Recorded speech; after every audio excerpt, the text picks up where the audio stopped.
And welcome to the 3 p.m. Committee on Higher Education and Agriculture and the Environment. It is 3 p.m. We're in room 229. Our agenda item, Senate Concurrent Resolution 137 and Senate Resolution 219. This meeting is being streamed live on YouTube, and in the likely event, we must abruptly end this hearing due to technical difficulties. We will reconvene on Tuesday, April 4th, 3 p.m. in room 229, and a public notice will be posted. Testifiers, your audio will be muted until it's your time to testify, and you have 1 minute to give your testimony. If there's any temporary glitches, we may have to move on to the next person. We appreciate your understanding and remind you that the committee does have your written testimony. So up first, SCR 137 and SR 219, requesting the University of Hawaii at Manoa College of Tropical Agriculture and Human Resources to convene a working group to evaluate updating its extension sites. First to testify, we have Anna. Welcome, Anna, for the University of Hawaii. In support. Aloha, Chair, Vice Chair, and rest of the committee. My name is Ania Wieczorek, and I'm the Interim Dean for the College of Tropical Agriculture and Human Resources. And I would like to stand on our written testimony in support of this resolution. I'm here to answer any questions that you might have. Okay. Thank you. Thank you, Anna. Brianna Weller, support on Zoom. Brianna, are you here? Yes, Chair. Aloha. Hi. Go ahead. To the Chair, Vice Chair, and members of the committee, my name is Brianna Weller, and I'm a current University of Hawaii at Manoa graduate student, and I received my undergraduate degree at UH Manoa as well within the College of Tropical Agriculture and Human Resources. I'm submitting testimony in strong support of SR 219. CTAR provides essential research, training, and education in agriculture in Hawaii. This is more important now than ever due to climate change, overpopulation, and loss of land, which is rapidly changing our farming and agriculture.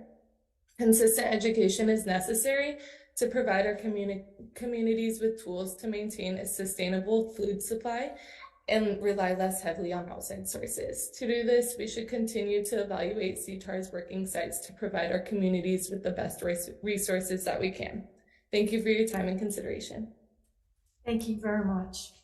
We have Farm Bureau. Brian Miyamoto, is he here? Not here. Anyone else wishing to testify on this measure? None members, any questions? I have a question, Anna. So Anna, this resolution calls for a working group to evaluate and update the extension sites for CTAR. So why do we need a working group? Can't you folks do this? So we already have started working on prioritizing our stations. Sorry, our stations. We have 18 stations and 6 extension offices, and this resolution has been submitted, and not by us, but it was submitted by the Representative Peruso. And so we are just supporting, and we are happy to work. We believe that this is the good resolution, and we will happy to work as proposed in the resolution. Okay, but you already have these working groups. No, so we don't have a working group as such. We as a CTAR, as a college, did look at the different experimental station and different extension offices, and we already start prioritizing which is the most important, which one is maybe less important, what we need to do to improve them. But I think what is nice about this resolution that calls for bringing all the partners, and I think it's a good idea. So it's not only CTAR who is looking at it, but we're not only going to work with our stakeholders, but we're also planning to work with our federal partners as well as the legislators on the Hill, and to work with. So what do you hope to gain from this working group that you can't already do on your own?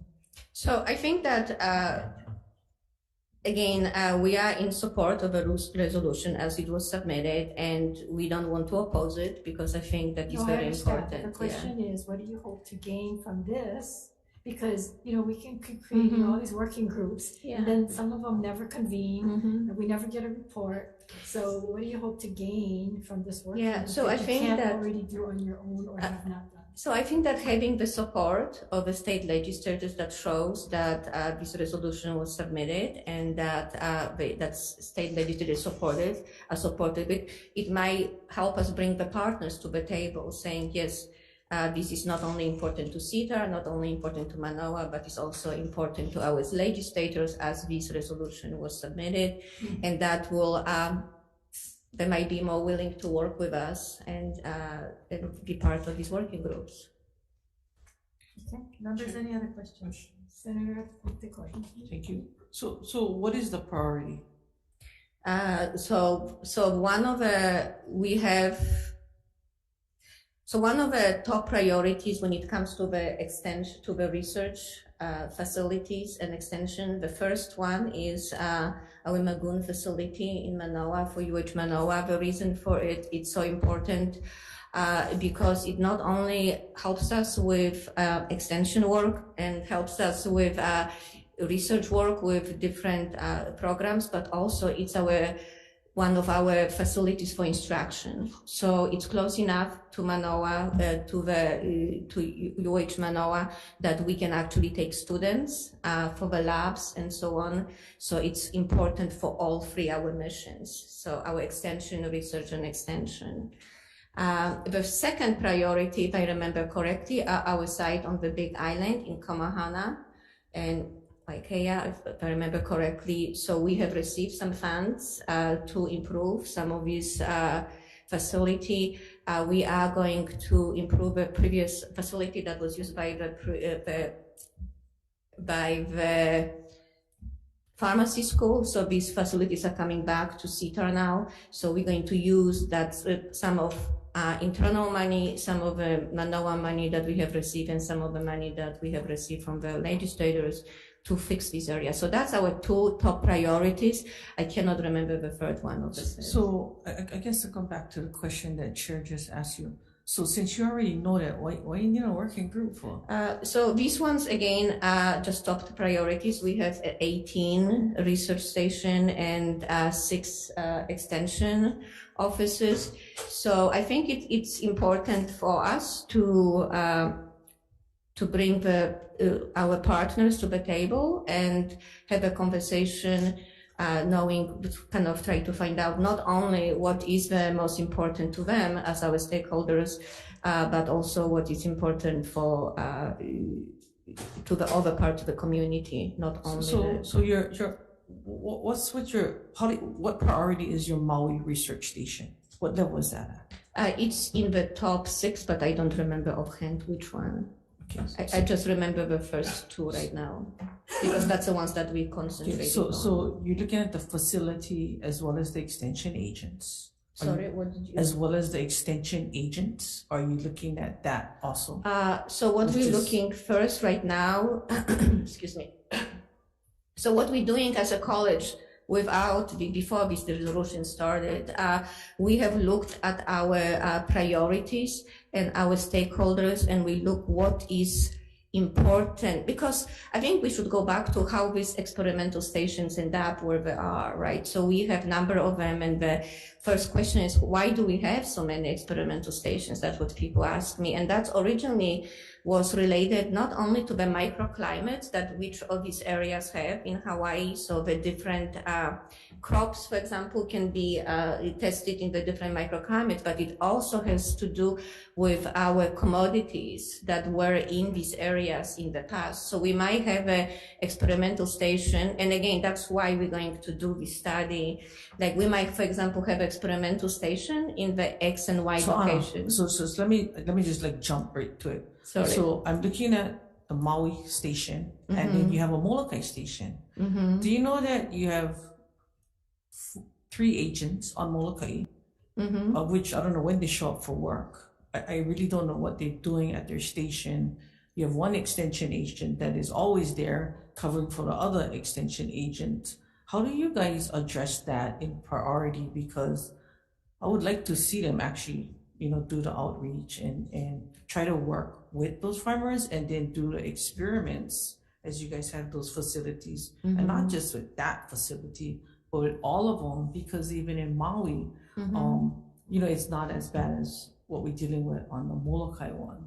But, do you address that also in employees maybe trying to come to work or? So let me address this. So it's the first time that I hear that people are not satisfied with our extension agents. Our extension agents work extremely hard. Yeah, So I have never heard people before complaining about our extension agents not doing the job. I usually hear the compliments saying that they work very hard and they do the best. So thank you for your comment, and I'll look into it because I was not aware of that. Please do. Thank you. Yes. Thank you, Chair. So, Dean, is that part of the task of the working group, is to look at each of the 18 working stations and to see how Yes. they're So, effective? And is it a possibility that you'll be closing some and opening others in other locations? so the first thing, what this work in my kind of vision for this working group, that the first we're going to evaluate what we have. We still need these stations in the areas that they are, and the big question is. All are so run down. We have about 25 millions in the maintenance that is not been that we're not able to address, and this is going to be a big question that we'll need to ask ourselves: are we ever going to have enough money to fix this? And if not, what are we going to do? We need to prioritize. So I cannot say right now if we will be closing stations, opening another ones. But I think we need to take a good look at what's going on and see, okay, maybe we have 3 stations, for example, 3 experimental stations on Maui, for example. Each of them have a very different needs and have been used for different things. And that is just hypothetically. I'm not saying we're closing anything in Maui, but maybe we look at these 3 stations and say these ones are similar, and they are so run down, so maybe we are better off investing money in just building one that is really top performance and able to do the work. So I noticed that you don't have one on Lanai. Is that a possibility? that's a good question. I'm sure that we will look at it, and I will make sure that I add it to the list. Yes, we do not have one on Lanai. Yeah, which it will be interesting island to potentially at least add the extension office with especially what's going on with the growth. Going back to Senator DeCoite's question, do you folks visit these stations on a regular basis? Yes, so right now we have, you mean the administrative team? Or CTAR. I mean, because you're saying this is the first time you're hearing about some of these extension agents, but if somebody's there regularly and visiting, they might hear the same things that we hear. Yeah. And that's the problem I have with a lot of stuff at the university. I've got deans calling, faculty calling, students calling, and yet the regents are oblivious to anything going on because they're not there. They're not visiting, they're not making the calls, they're not. Yeah, so I totally hear your concerns, and myself, I have, since I've become interim dean, I have visited almost all the stations. I have not made it to Molokai yet, but yes, I'll pick you up. please do. I would love to, if you could, yes, because I have never been to Molokai, but I would, after 20 years in Hawaii, never been to Molokai, but yes, so I would really like to do that. But I have visited all the stations. At least once. We do have associate deans who also visit. So what we're trying to do is at least have one of associate dean or dean to visit each island each month. So and also you get a report from them when they visit. You get a report. Yeah. So we meet. So the dean. So the way that I kind of work with my team, that the dean and associate dean. So I'm also working. I do dual job now. I'm associate dean for academic affairs and the interim dean. But usually when we have 3 associate dean and the dean and associate deans will meet on weekly basis, specifically to discuss these things. So right now I meet with both of the associate deans every week, and we talk about different issues or things that come out. How long you've been doing Dean? I have been intern Dean since August 1st. Since August, okay. So they don't have written reports when they visit these stations? So the purpose of visiting the stations is to not really, is to go over and help our faculty and help our administrators. So we go over to see, to have a conversation with our extension faculty one-on-one with our staff there to see what are the problems that they have and what are the issues that address. Myself, when I go, I always try to meet with some of our stakeholders if they're available. You know, I guess I'm just concerned that the evaluations, I mean, that you folks should be doing this, and it should be in writing, and these extension people that are visiting should have recommendations so that you don't have it, according to some of the testimony, that the facilities are run down and that you're not sure, not able to address some of the issues, and then you don't know if you're going to close down. But that's what your role is. So I hope you don't wait for the legislature to have to introduce a resolution to get you folks to do this, because you could do a working group without this resolution. Yes. You can do the evaluations without this resolution. You can bring these people to the table. And yet it seems like the university waits for us and then say, oh, this is not our resolution, but we support it. I mean, shouldn't you folks be taking the lead? So thank you for your comment. We are taking the lead, specifically evaluating one part of our facilities, as I mentioned to you earlier. Well, one issue of the fact that, and that's the important part, right? The important part, we need to evaluate, you know, the importance of each of these facility. Yeah, I will stop on that, but I would like to thank you for your comments. Thank you. Yes, Senator. The reason why I guess I call my colleague saying this is because the university always criticizing that we're sticking our nose into things. Now you're asking us to stick our nose, so I just kind of confused. Either we stick our nose or we don't stick our nose. I know I got a big nose, but I mean, you know, I just confused. You know what I mean? So just thank you, Chair. Any other questions, members? I have a question. Senator. Thank you, Chair. So for ranchers, like we have Senator Richards and Senator Coit, and farmers, etc. What does these extensions do for them? Do you guys give reports to the ag industry, or how does it help them? That is excellent question. So as I'm sure you're aware of it, that University of Hawaii is a land-grant university, and CTAR is actually the college that carries that land-grant mission. And what the land-grant mission basically address.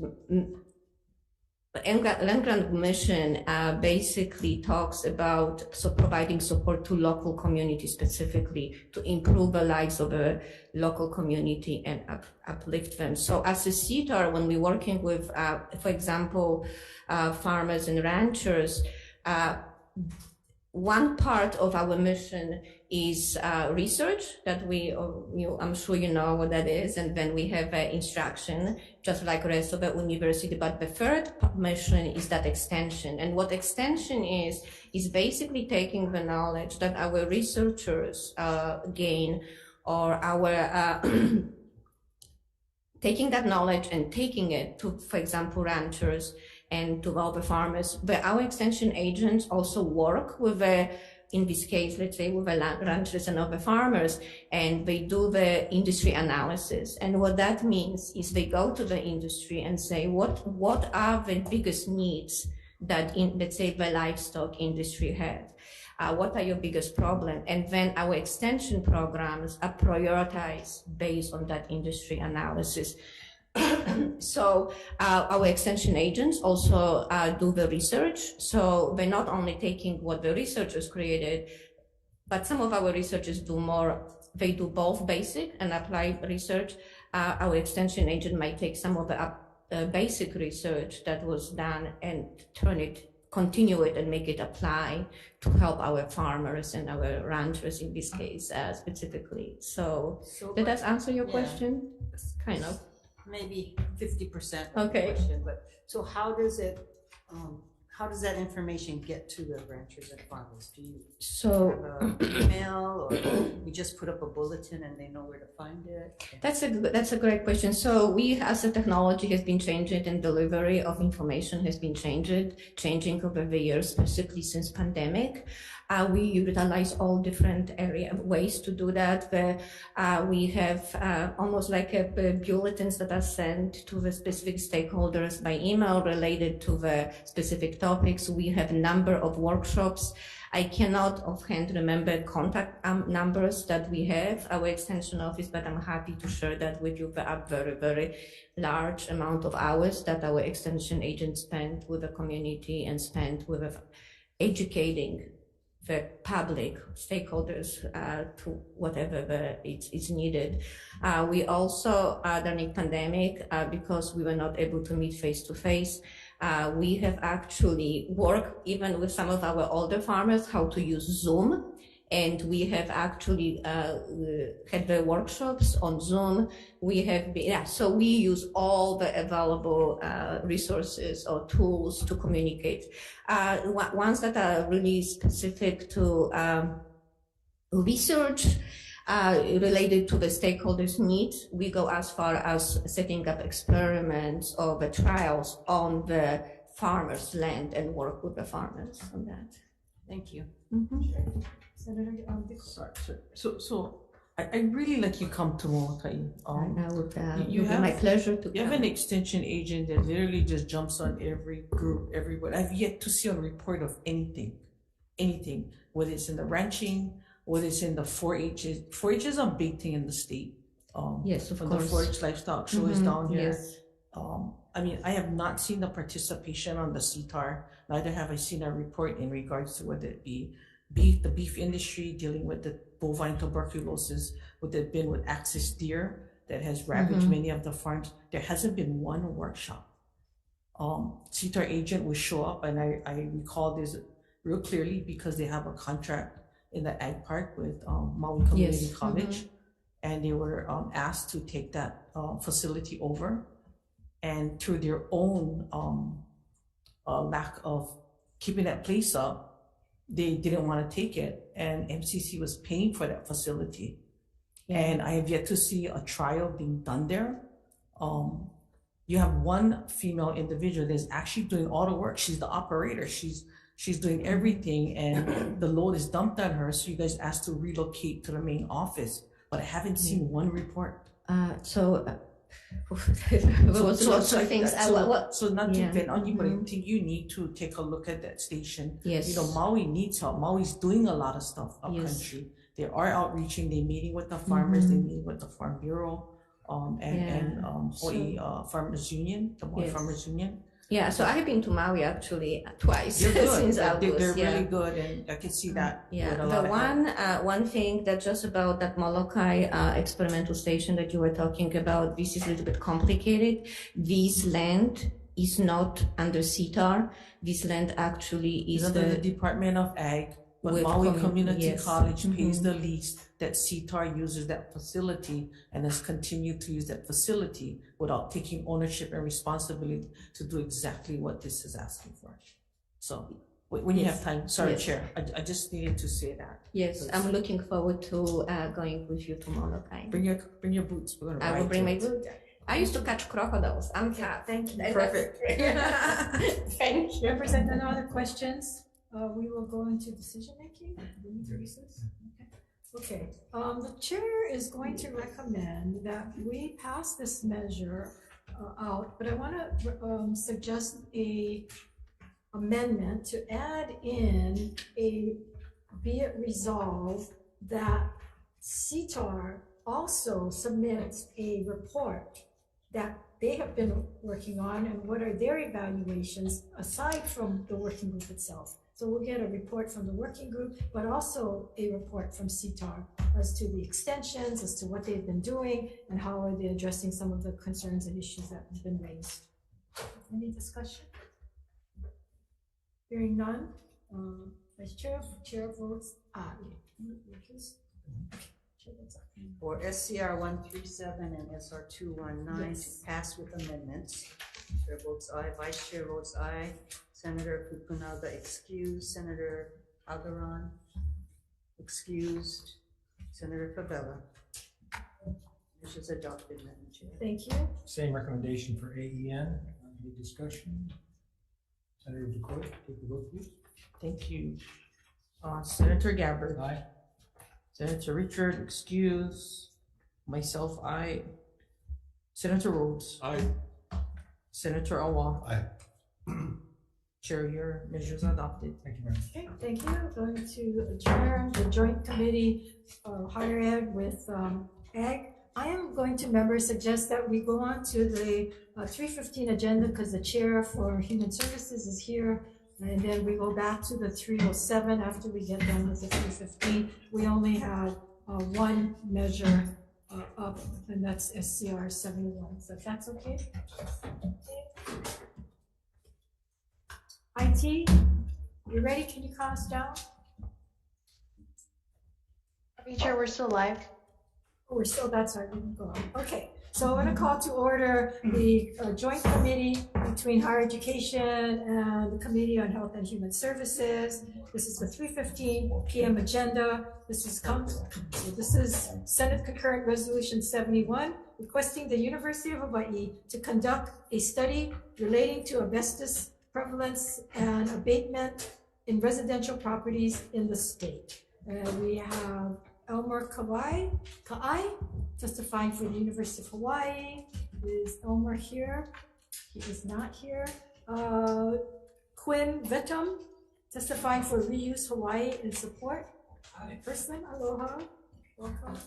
Thanks so much. Quinn Vittum, Executive Director of Reuse Hawaii. I just wanted to provide support to be a resource with any questions.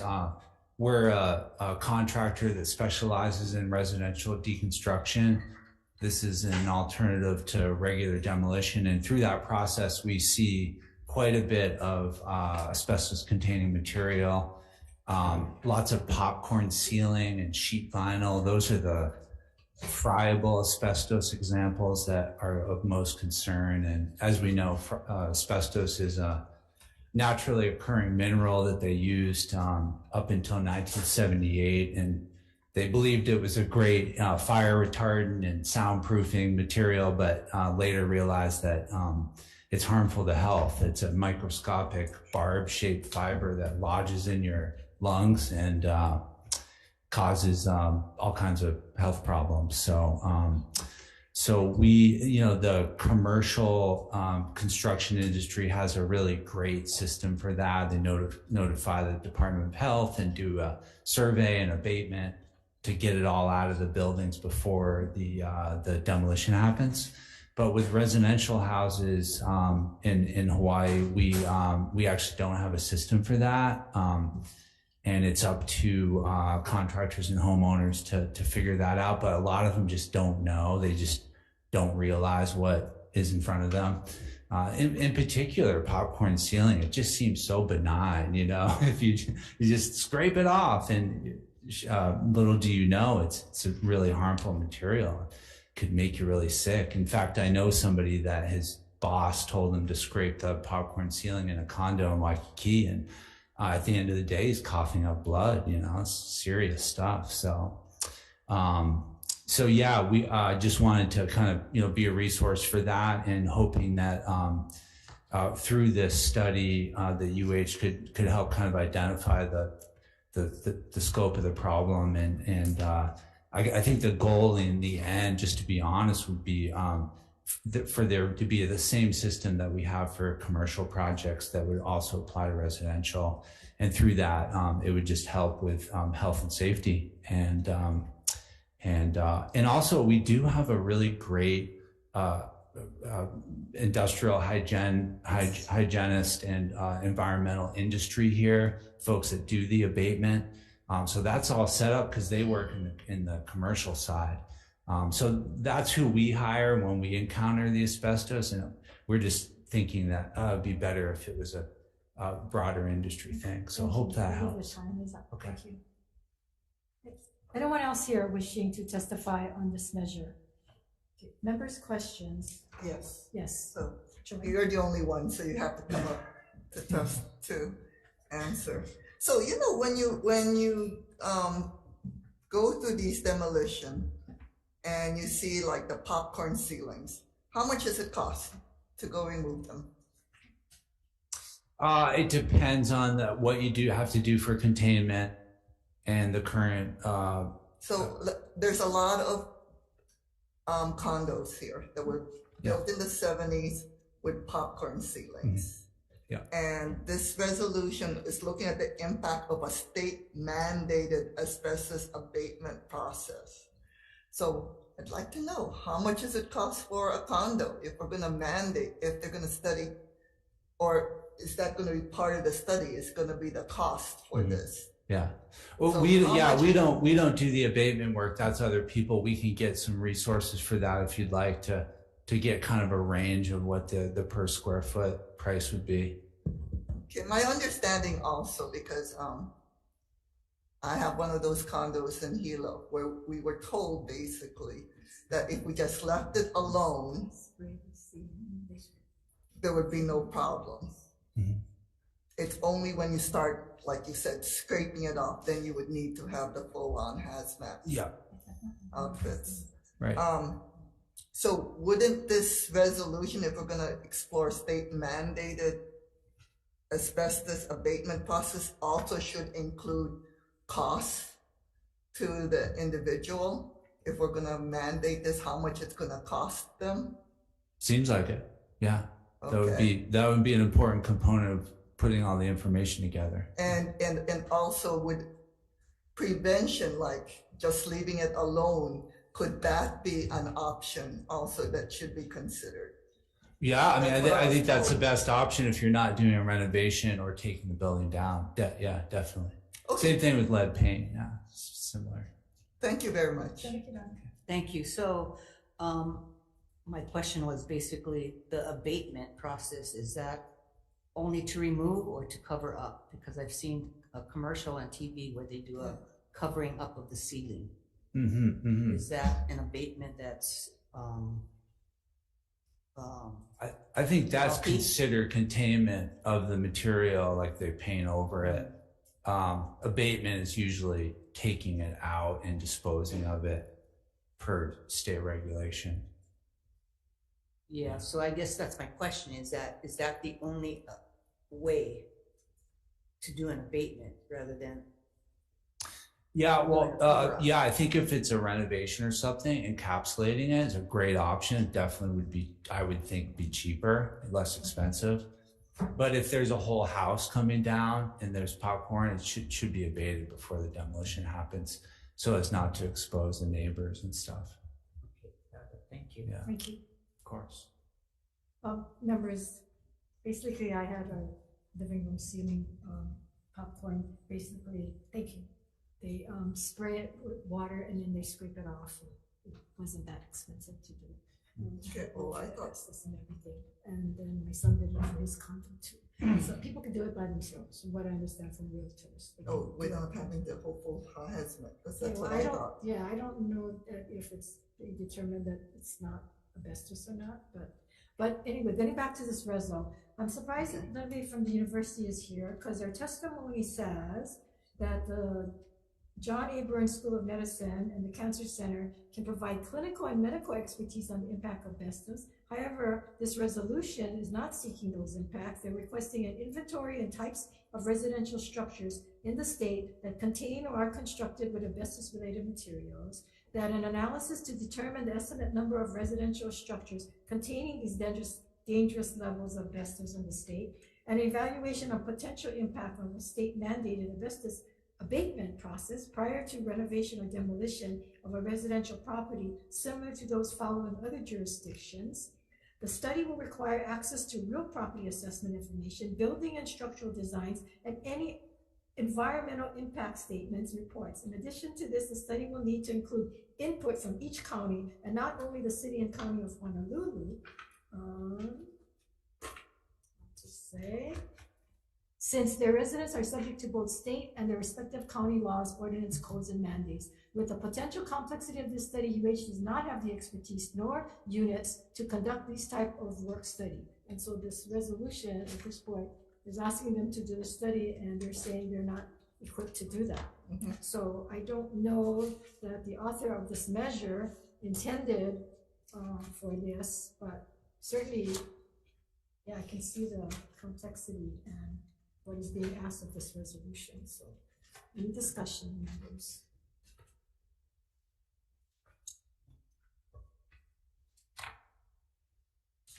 No, without an appropriation, I think it's a substantial burden on UH to do something this complex. Yeah, but they're not equipped because you need the They're not counties, equipped, yeah, you need to get the records and so forth on that. So if the chair agrees at this point, I recommend that we defer. I'm deferring to my vice chair, who's the USOs. Okay.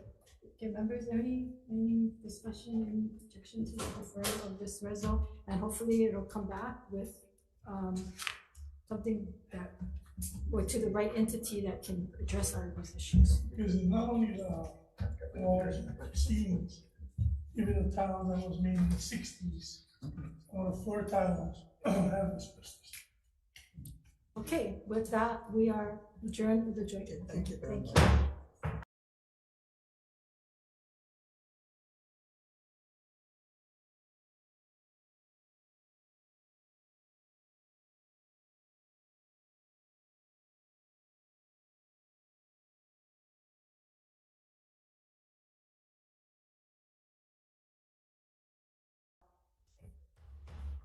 Call to order our 3:07 agenda of the Committee on Higher Education. Today is March 30th, Thursday. We're in room 229. Again, this meeting is being streamed live on YouTube, and if we have to come back because of any kind of technical difficulties, we'll be back on Tuesday, April 4th, 3 p.m. in this room.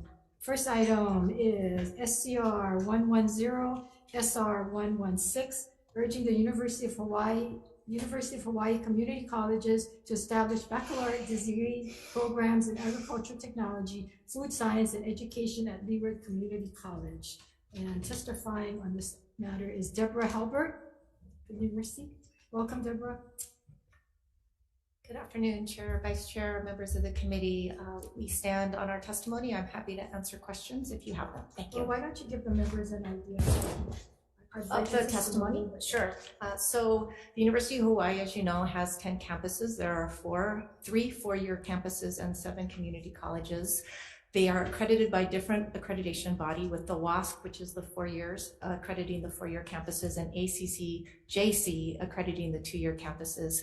As a general rule, while ACC-JC does allow for 4-year degrees at the community colleges, it is not a practice that we engage in much depth. So creating 4-year degrees at Leeward Community College would require substantive change with the accreditation body, as well as building up 4-year degree pass, which goes through the entire authorization to plan process. Additionally, we have pathways built from Leeward Community College to University of Hawaii West Oahu for sustainable food systems.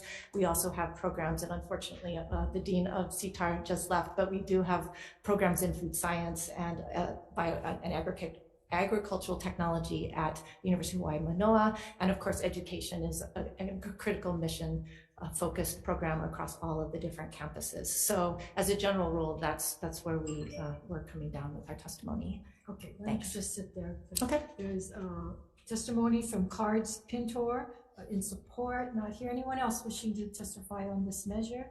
None. Members' questions. Senator Kidani. So could this resolution, rather than name the Leeward Community College West Oahu as a place as a potential home for programs? So we do have, well, actually, that's a different one. Yeah, so we do have education programs already at UH West Oahu. So I think that's the education component of it. We do have a sustainable food systems program at UH West Oahu. So it would be really a matter that sort of is a hybrid of the agricultural technology and food science. But yes, we could think about how we would develop pathways to UH West Oahu that covers those particular items. Thank you. And build out the programs they already have, because they already have some of these already there. Any questions? No? Okay. Thank you. Okay. Our next item is Senate Concurrent Resolution 72 and Concurrent Resolution 79, Senate Resolution 72, urging the University of Hawaii to convene a working group to create a plan for establishment of a maritime college and to establish a maritime college. Again, Deborah, you're testifying.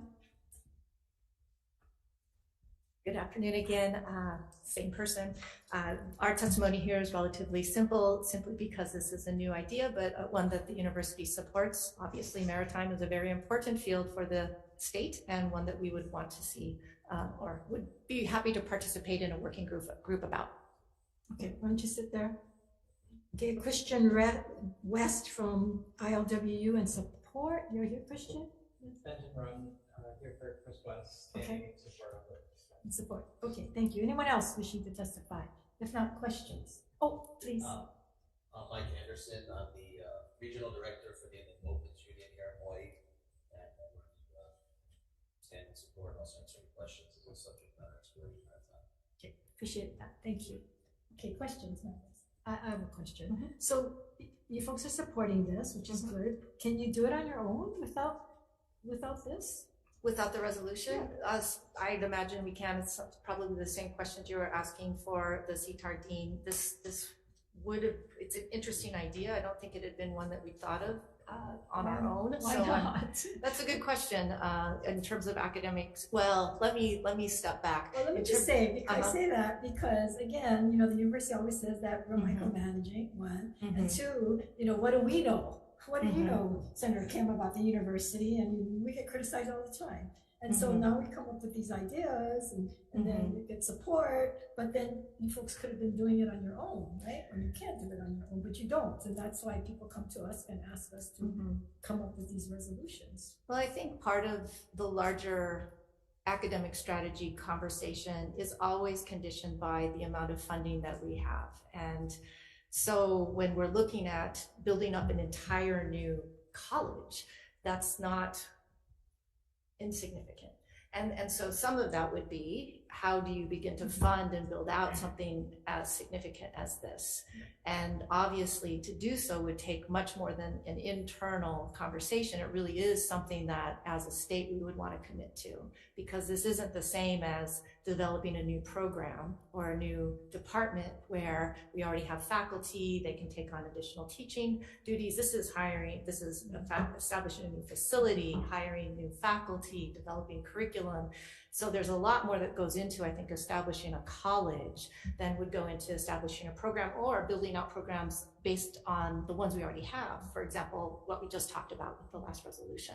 So I do think that's why this resolution proposes something of statewide need that we can collaborate upon, as opposed to something internal to the campus where we would be building on all the existing programs or creating new programs where we see a need that already have faculty in those areas, if that makes sense as a distinction.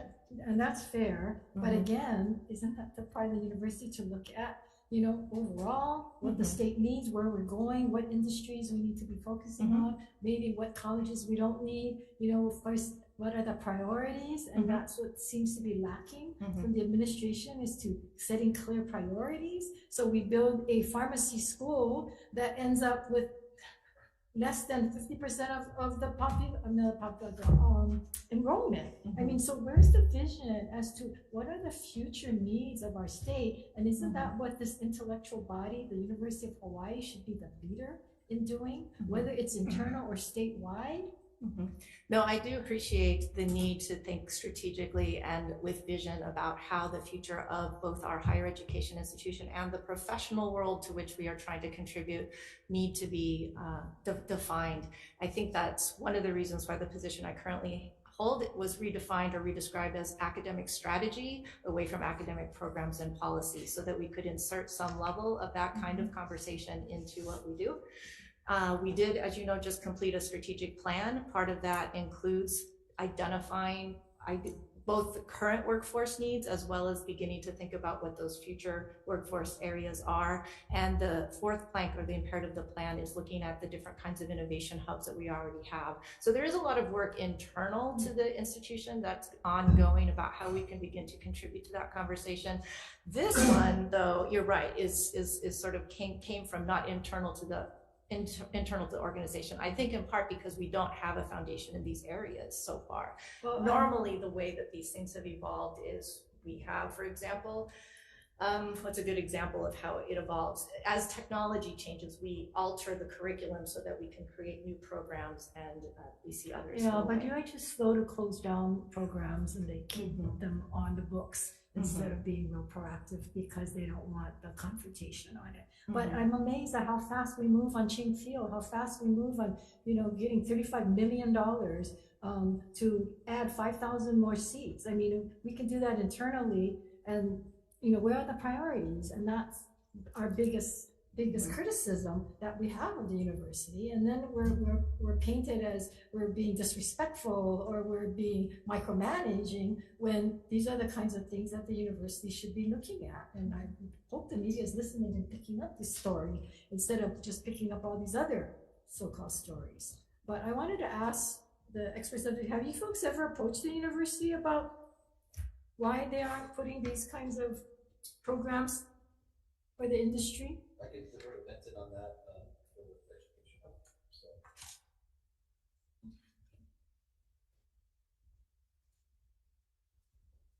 I believe this resolution is the first time that we've brought this issue to the university. So this is the beginning of the conversation for us. And the working group also includes representatives from the legislature because I think, as Professor Halbert mentioned, as a larger process, there might be need for future legislation as well.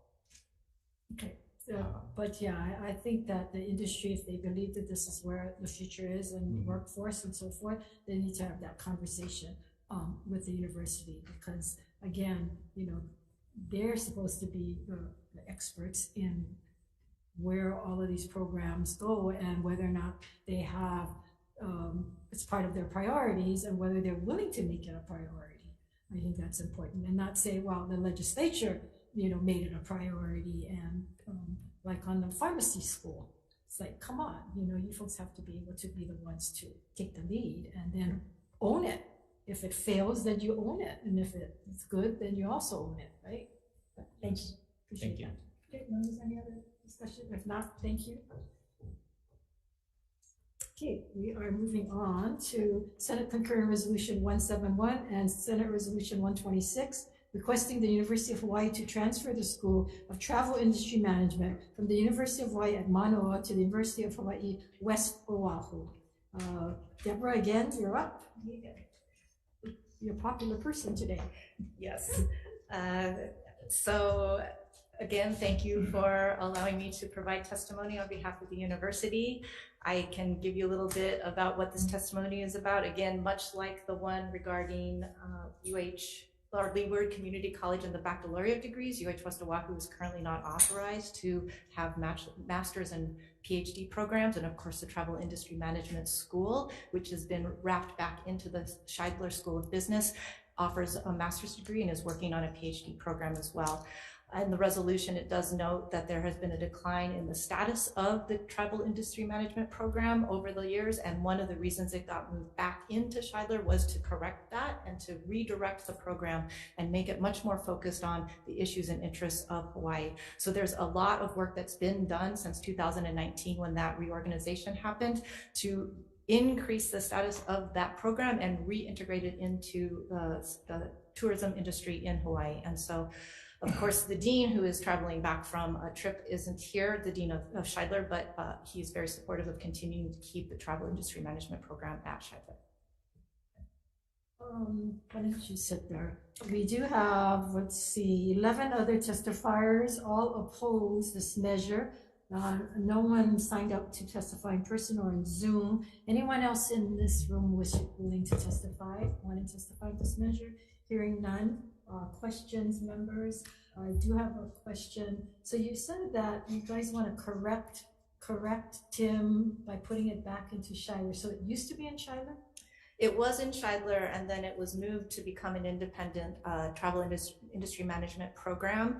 I don't remember the dates of that, sorry. And then one of the reorganizations that was developed prior and culminated in 2019 was to put it back into Scheidler. So why was it moved to begin with? Again, this is another one of these issues about, okay, we're gonna reorganize, we're gonna, put the chancellor and the president as one. We're gonna split it, we're gonna put it back. Now this is the same thing. So we had a very good Tim school, very highly rated. I don't know whose idea it was. They're gonna separate it out. Separate it. Now you're saying you guys gonna correct it because it's dropped. And so, the author of this resolution is like, okay, how are we gonna get it back to where it was? Well, I think that's the goal of Scheidler right now. Now that the Tim School's been reintegrated back in, they've been putting a lot of focus on the Tim School. And in the testimony, there's just some of the pieces of that puzzle that they've begun to put together. So we can hope, I can't speak to why it was removed from Scheidler when it was. Can you get back to us on that? Yeah. Give us a history on a little bit more of the history, sure. Yeah, on who's watched this happen and why. Because these are the kinds of decisions that really boggle our minds. How are these priorities made? And then you wonder why the legislature comes up with these ideas, because then it drops. So somebody's got to be held accountable for it, right?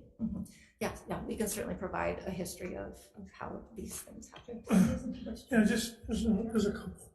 Like for my community, you guys always know I always talking about West Wall, but supporting because my community and the neighborhood and the district welcomes it because the growing interest from the students of the high schools in the area. Of course, Campbell, Kapolei, Waipo'o, and Nanakuli. West Wall campus is potentially a growing physical and one of the highest, in growth, but also to reduce traffic. We always talk about reducing traffic, and then the land available is to expand where University of Hawaii of Manoa doesn't have the physical capacity to grow, and we can conduct small training hotels, restaurants. There's a lot of things that we can do in the West Wall area that we don't have in Manoa, and that's what they bring up. I went to the last graduation and I was just blown away on how much kids are graduating in hotel hospitality management. I was so proud of my community having these things, but a lot of them, of course, do online because there's no facilities. For whatever the reason is, but I just have a problem with every time when we do stuff like that. University of Manoa. At one time, I don't know if they still do, you can go check and let me know. They actually had a professor that was still teaching Russian. I think we might. Yeah, so that's the kind of problem that I have. Now, I don't know about my colleagues, because we have these kinds of programs. And then when I asked them how much students they had since they got here, like in 2018-19, lucky they had 5 that went through as long as he was there or she was there. These are the kind of innovations and programs that the University of Hawaii Manoa, or again, I don't like saying this because, my colleagues got ripped off it, but I'm going to say it, that the vision of the president, he doesn't have it. He doesn't have the vision of moving forward to the 22nd century. He's still back in where he's at, comfortable where he's at, comfortable with his pay, and everybody on the west side, well, let's move slowly. But that's the things that we got to look at, because if we still is, why? Because I heard that they was going to move him because he's tenured into another department because they can't get rid of him. But why were we still teaching Russian that many years as a priority in any other language? That was troublesome. And because that's the lack of the vision of our current president of the University of Hawaii. And that's the reason why we have to have somebody with a vision to bring stuff to my community. And I'm not being selfish, but yes, I am. I just need things to move forward because our community got to travel every time for these programs because there's not enough on our side of the island. So that's what I bring up to President Lasner previously to be here, but I just don't see his vision moving forward in taking university to the next level. And that's, again, my opinion. Thank you. Thank you, Chair. Thank you. Well, I have similar concerns as Senator Favela. I don't know why it was moved out of Schindler, and I don't know if the staff from Schindler went to Tim. Yeah, to Tim. And if that's so, are they then going back to Schindler? So it's just a move of the university or a move of the staff? It's a physical, well, not physical relocation. I guess they stay in their same offices, but an administrative relocation back into the Shiloh School of Business. So all of the staff and faculty are now part of the School of Business as opposed to an independent School of Travel Industry Management. And there's been some turnover. People have retired and then new faculty have been hired. And so that's also part of what's happened in that program as the effort is to try to regain its notoriety around the country. I should also mention UH West Oahu does have in its business administration program a hospitality and tourism program as well. To that. Yeah. So why don't they move it out there? Yeah. Because it's a ghost town in West Oahu. The current chancellor and vice chancellor, I don't know what they do to recruit, but as the senator from the east side, west side just said, is that quite a bit of the students in the program are from that side, and we do have Ko'olina out there. So, you know, they're always looking to hire some of those students. So has that been discussed? The move to West Oahu rather than to leave it at Manoa? I think that's what the resolution is requesting, right? Yes, but she's asking if that discussion has occurred. Oh, I see. Internal to the campus. Yeah. Well, part of this goes back to the question of offering graduate degrees, which the Tim School does have. So it has a master's degree in travel industry management and is proposing a PhD. And UH West Oahu currently isn't authorized to offer. It's at that time that they can move to Manoa, but if they want so one conceivable permutation is that the build out of the West Oahu concentration in business administration occurs, and then you're right, there can be transfer. When West Oahu was built, and I don't know if you recall this, that was part of the discussion because of the hotels going out there and the interest from the students there, that this was going to be a good location for that kind of degree. And it's not there, and neither are the students, because they're all going to Manoa. And most of them are on the bus, so they have a 5.5 hour travel each day back and forth when they could easily be at West Oahu in 20 minutes. So I'd really like an answer and feedback on that. Okay. Yeah, so just like I was just saying, thanks, Chair. The reason why I'm saying this is because if you really want to get into the industry, and I understand you said like the travel industry went down or whatever, and then they're the only ones that can give the degree and all of this kinds of stuff. But if you really look at it, we are the only community right now that could expand in a trial set environment for these industries, like anything else. Because right now the focus is continuing. I get heartburn because most of Manoa, and he can say it different, is empty. We're renovating buildings and facilities, spending money to renovate them. But the classrooms that used to have 40 plus students that we renovate and air condition inside, there's no students. And that's troublesome. You know, when we are beating down the doors of West Oahu, we're limited because there's only certain things. And to me, it's like you guys want to put them in a handicap side of doing anything on that side because Manoa wanted to keep the roster. And to me, that's not fair. I think we should be able to spread the whole situation and let West Oahu be able to give these programs and degrees and whatnot, besides having them to go here and later on travel. It sounds good in theory, but ask the students. That's what they should do. Ask the students what they want, not the leaders of the college, because it seems like sometimes they think inside the box instead of outside the box. So appreciate it. Thank you, Chair. So following up on Vice Chair's questions and comments is that when West Oahu was being built and so forth, is that they're going to move some of the programs out there. They've been talking about moving College of Ed. When we did the pharmacy school, we recommended that it go to Hilo. West Oahu, because we felt that the students have to do their student and their clinical work in here in Honolulu. And who's going to go to Hilo? I mean, all of this, but it was ignored and it went to Hilo. And look what's happening with Hilo. So what are the university looking at? What colleges, what programs in the university internally looking at moving out to West Oahu, because it is a ghost town. We've spent money on the new science building, there's nobody in there. We visited there a couple of times, site visit, nobody's there, the chance is not there either. You know, I mean, it's sad that we've put in all this money on all these buildings and no one's there. I mean, so what's the vision for West Oahu?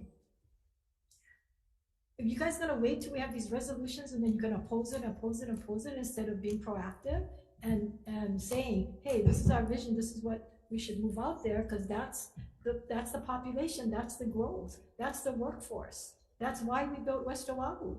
And yet you built West Oahu and it's sitting there and it's a ghost town. It's embarrassing. Have you been out there? I've been out there several times. Recently, have you been out there? Have you seen a lot of classes and students? She was actually. Did you tell her you were coming? Yeah. Most recently to see the new creative media building. And so I think that's an example of how. Yeah, we put the creative media building out there, you know? Of how to build a film studio nearby. That hasn't, yeah. So I also understood that the reason the Tim School was moved to Leonsu was the head of the Tim School at the time wanted it to be their own school. And the only reason they moved it back is because he's no longer there. Into Scheidler. I think for the Tim School, he's no longer there. And so now there's no conflict, there's no, pushback, and there's no challenge. And so now it's safe to move it back. But that's not how you're supposed to be running a college. Right. Well, I'm not sure about that in terms of how it worked. My understanding is it moved back because there was, for whatever reasons, it was moved out to begin with. It didn't create the solutions they thought it would. Right, which is the head of that Tim wanted it. Exactly. Okay. Yeah, I don't know the specifics, but I would say that I think trying to move it back and to try something different allows us to at least see if we can solve some of those problems that emerged with the school. And it does seem to be working. And don't get me wrong, I think when you make a mistake, you need to recognize it, own it, and put it back. But then you need to look at, well, what created it? Why? And we're only going to repeat it. And I can give you instances today of projects and stuff that are being built currently that is somebody's legacy or dream and really didn't fit in with the whole priorities of the university. And it boggles my mind that these kinds of things, decisions are made like that, at the university. And then they say that, oh, we're micromanaging, so.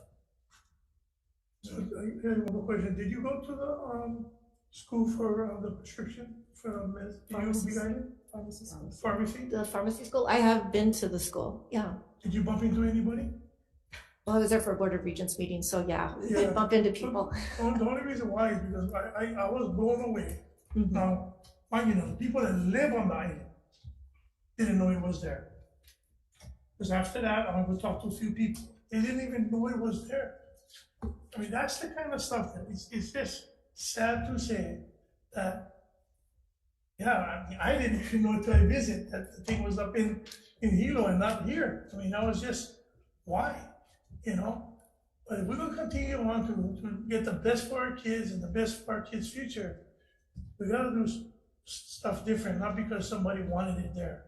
It shouldn't be a want, it should be a need and where the need is. And again, like I said, I'm not trying to be selfish or anything like that, but I knew this when I was on the neighborhood board. I supported Kroc Center. Publicly, I supported the rail too, but don't hold me to that. And I supported West Oahu, Kamakana Ali, the homestead, the fire station. I supported all of those things because I did not want our children. At that time, I didn't have any kids. My daughter's only 18 years old now. I didn't want our family's kids going to the mainland, going outside the area. I figured, hey man, everything's going to be here. 5 minutes to the school. And all those provisions and roads that was put in wasn't for the Department of Hawaiian Homelands. A lot of the provisions and infrastructure wouldn't have went in. That's so much invested time that when I tell people that, they gotta understand, it's not just since I've been here, because I'm on board supporting the HHL in the connectivity so that our kids could make it to West Oahu.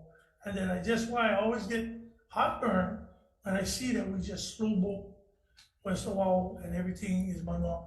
That's the reason why I give President Lasner a hard time in the test, because I really think, hopefully, after the millionth time I tell them that maybe they're gonna think outside the box. So we can hope and pray.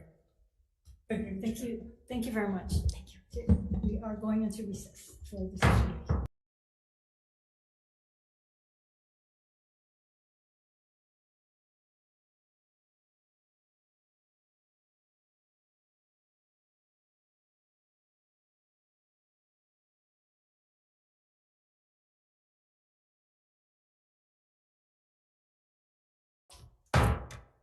We are back to order. We are in decision making. Certainly appreciate the testimony and the answers that we got today. For Senate Concurrent Resolution 110 and SR 116, the recommendation is that we amend this resolution. Instead of urging the baccalaureate degree programs to go to the Leeward Community College, we will urge it to go to West Oahu, and that all language within the resolutions be adjusted as such. So we would refer to the West Oahu four-year college instead of a two-year community college. Members, any discussion? Hearing none, chair votes aye. So this is for SR 116 and SCR 110 to pass with amendments. Chair Kim votes aye, Vice Chair votes aye, Senators Fukunaga and Agaran excuse. Senator Favela. Aye. Measures adopted, Madam Thank Chair. you. For Senate Concurrent Resolution 79 and 72, urging the University of Hawaii to convene a working group for a plan for Maritime College. Recommendation is to pass with amendments. We're going to delete the whereas clause on page 2, lines 6 and 7, and we're going to insert any technical and non-substantive amendments for clarity and consistency. Any questions, members? Hearing none, chair votes aye. So SCR 79, SCR 79, SCR 79 and SR 72 to pass with amendments. Correct. Chair votes aye, Vice Chair votes aye, Senator Favela. I'm gonna vote yes because of the changes in the resolution. Thank you. Thank you. Thank you. And measures adopted, Madam Thank Chair. you. And members, for Senate Concurrent Resolution 71 and SR 126, the recommendation at this time is to defer this item. You'll recognize that the college just moved over to Schuyler. Hopefully it'll bring it back, but hopefully we've learned from this and that we'll get a report back as to what happened on this, but also urge the university to look at what are we going to do with West Oahu, and how are we going to be able to service the students out in the area that's have growth or is targeted for more growth for the rail and so forth, and that these issues need to be looked at and need to be part of the vision of the university campus. So, any discussion, members? Hearing none, measure is deferred. We are adjourned. Thank you.